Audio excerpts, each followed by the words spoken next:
We finally know some of the important PlayStation 5 details, like the release date and the price. And actually the size has now been kinda shown as well, as reported on by The Verge. It's pretty beefy indeed, and you actually see that they use those plates as a cooling solution. So it hopefully makes the system quieter than the PS4 Pro right now. But yeah, in the end I will be putting my PS5 away and play games on it. That's the most important part, of course. And the exclusive titles that we get at the launch of the PS5 surprised me. Like Demon's Souls will be there next to Godfall, Sackboy's Adventure, and of course Miles Morales. Like 2020 had some big games, but overall it was kind of a slow year. Well, this holiday seems to change that. But another big takeaway I had after watching the PlayStation 5 show and some of the other recent events is that 2021 is going to be insane in terms of new releases. So in this video I want to take a look at what we can expect next year in terms of announced games, but also some more secret releases that haven't been officially announced yet. So thanks for tuning in to the Sunday Your Game Show, where every Sunday we talk about the recent gaming trends and where I like to make predictions based on research. I'll of course answer one of your questions at the end of the video as well, so a like would really help the channel out, and let's go. Again, there are still many games coming out this year, and I'm doing a giveaway for one of those. So if you want to participate for a 2020 game of your choice, then click the link in the pinned comment for a chance to win. And be sure you are a subscriber of the channel before you enter, and good luck. And yes, you can pick Cyberpunk 2077 if you win. And if you watched our live react of the latest Night City Wire, then you know that I'm even more hyped for the game right now after watching that. That new Gangs trailer was really the best video they ever released for that game, in my opinion. Like, it's going to be huge, so I think that while the start of 2021 is already pretty crowded in terms of new releases, we will still be busy with Cyberpunk or Valhalla, of course. Both will easily be above the 100 hours to complete. No, but why I also thought that it was already cool to look ahead is because we actually already know some end of the year 2021 games, and that was around this time last year or even at the start of 2020 not the case. Like, we knew nothing about the fall of 2020. All those games were announced like a few months ago.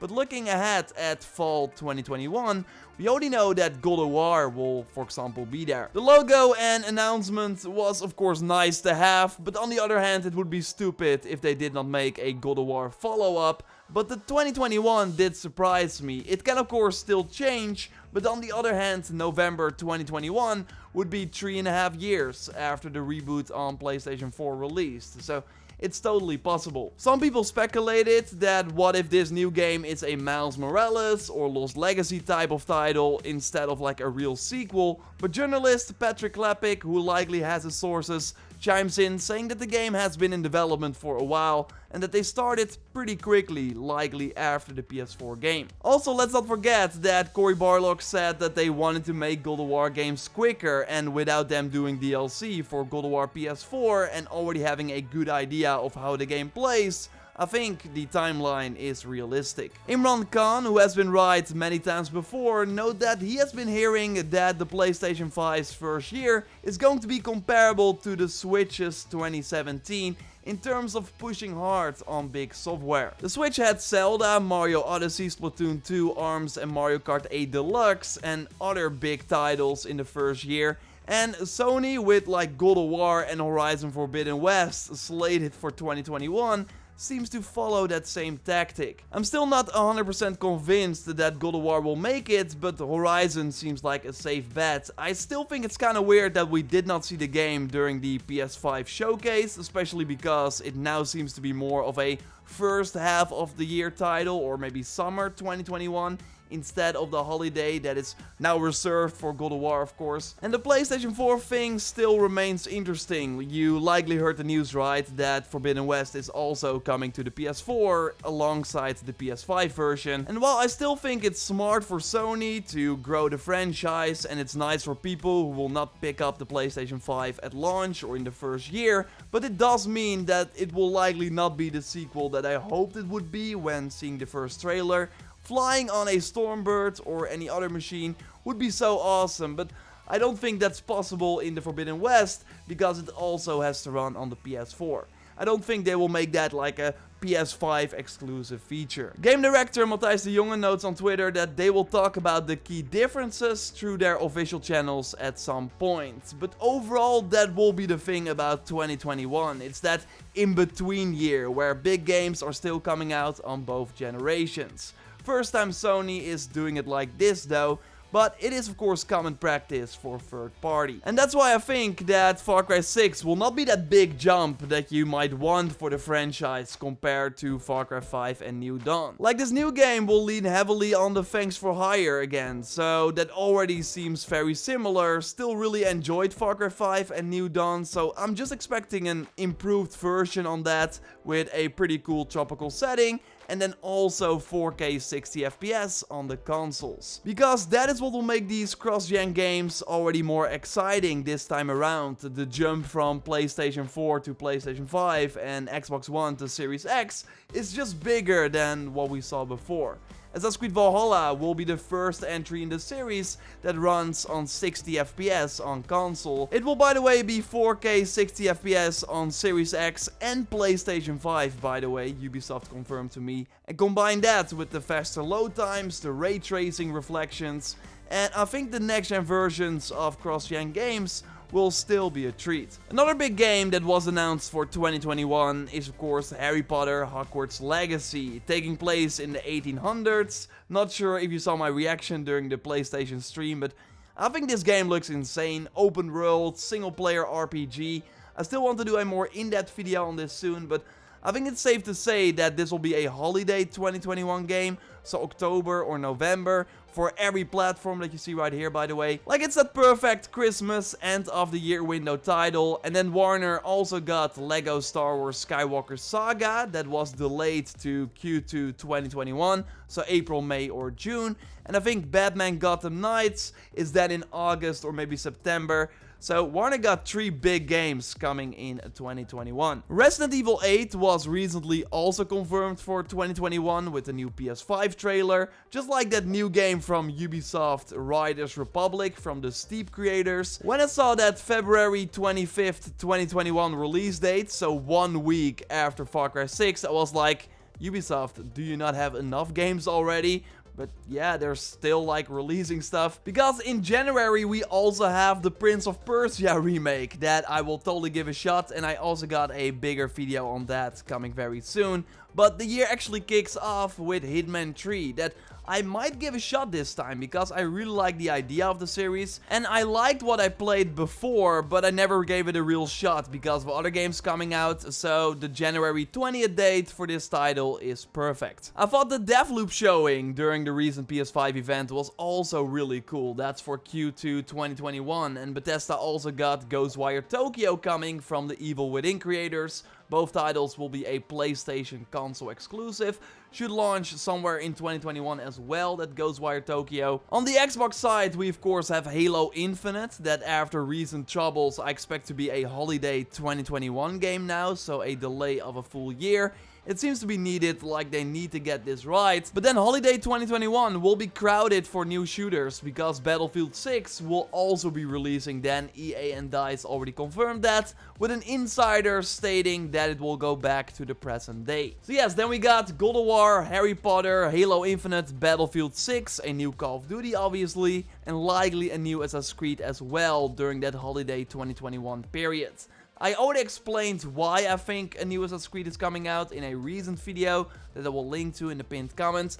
But in short, there's no other big holiday game that makes sense for Ubisoft in 2021. Because they are already releasing new entries in almost every franchise they have in the next few months. The post-launch schedule for Assassin's Creed Valhalla will be very telling. Like, if that ends before May, then we know that we likely get a new game in 2021. And that's of course also great about next year, is that alongside the big new releases, we will also have a ton of new content coming to Assassin's Creed Valhalla and to Cyberpunk. It will have free DLC as well and Witcher style expansions, with at least one of them launching in 2021, I think. Spider-Man will be coming to Marvel's Avengers in early 2021, and they will have way more content next year. Like, starting in 2020, I did not really have a game from the year before that I was still playing. I only really had that with Borderlands, And now in 2021 I will have multiple titles that I will keep track of and go back to. So that will already be different. And maybe Ghost of Tsushima Legends will be one of those titles as well. Like, they plan to support that free co-op mode for a while too. That Last of Us Part 2 multiplayer should also drop at some point. And I think that Vampire the Masquerade actually looks pretty awesome. That's also a 2021 game. Ratchet & Clank. Like, there are many titles that I likely forgot already. But we also have to remember that COVID is still a thing. And I remember Phil Spencer saying that the impact will be mostly felt on the 2021 games because they had big parts of the production happening this year that were basically not possible anymore, like motion capture from home is of course very, very hard. So maybe some release dates will still move around. On the other hand, you would think that studios have been more used to it right now, working from home. And also looking at this fall, many games that were supposed to come out this holiday are still holding on to that release date. And I of course usually don't talk about Nintendo here on the channel, but their 2020 is pretty bare bones, while 2021 should be pretty big for them with a new Switch model, Breath of the Wild 2, they got that new Monster Hunter game coming, so I think 2021 will be pretty big, and I'm curious, what games are you looking forward to? Let me know in the comments down below. For me it will be Harry Potter, Horizon, God of War, and of course that new AC game if it's coming. My prediction. And we actually got a question from Gamers Dogma that kind of ties into that, because of course every Sunday video you can leave a question in the comments under this video that I might answer in the next Sunday video. And this week again it's Gamers Dogma. He asked, do you think they might reveal the James Cameron's Avatar game soon? And if you're not familiar, in 2017, February actually, Ubisoft announced that they were going to do a game based on that Avatar from James Cameron. And the second movie was supposed to come out at the end of 2021. So I think that the game was likely planned for that too. That would be 3.5 years. Not a lot, but it is possible. But yeah, the movie was now delayed to fall 2022 because of COVID. So I think the game is likely going to be delayed as well. I don't see the game coming out 1 year before the movie and the hype around the franchise is going to happen. And that also ties in with the Assassin's Creed thing. Like, that's why I think that they kind of need a safe bet in 2021 for the holiday, if they got it of course ready. Because the other games they will be talking about next year will be Beyond Good and Evil 2. They just confirmed that we will likely see new gameplay next year. And Skull and Bones as well. And both games are just, yeah, new IP. Beyond Good and Evil obviously not, but it's still like a reimagination. How well is that going to do? So I'm not sure if they are fine with just leaving those two games. Maybe they have some other surprises, but nothing from their big franchises. So that's why, again, Assassin's Creed is the only card they can play. But we will have to wait and see. I'm just saying it here. I mean, looking at the previous Sunday video with the Sony predictions, got a lot right actually. I was pretty happy with how that turned out. So thanks for tuning in every week. I have a blast doing these videos. It's awesome to see the questions, and subscribe, because every Sunday I will be talking about the gaming trends, share my predictions, and talk with you this way. Got some other ideas as well, so keep it locked for that. Again, subscribe, a like on the video would really help the channel out. And don't check out my previous video on my initial reaction after that Sony event, where I talk about more facts like the price and release date, PS4 games like PS5 games coming to PS4, a ton of other stuff, launch games. So you want to check that video out if you haven't already. For now, I will speak to you next time, and goodbye.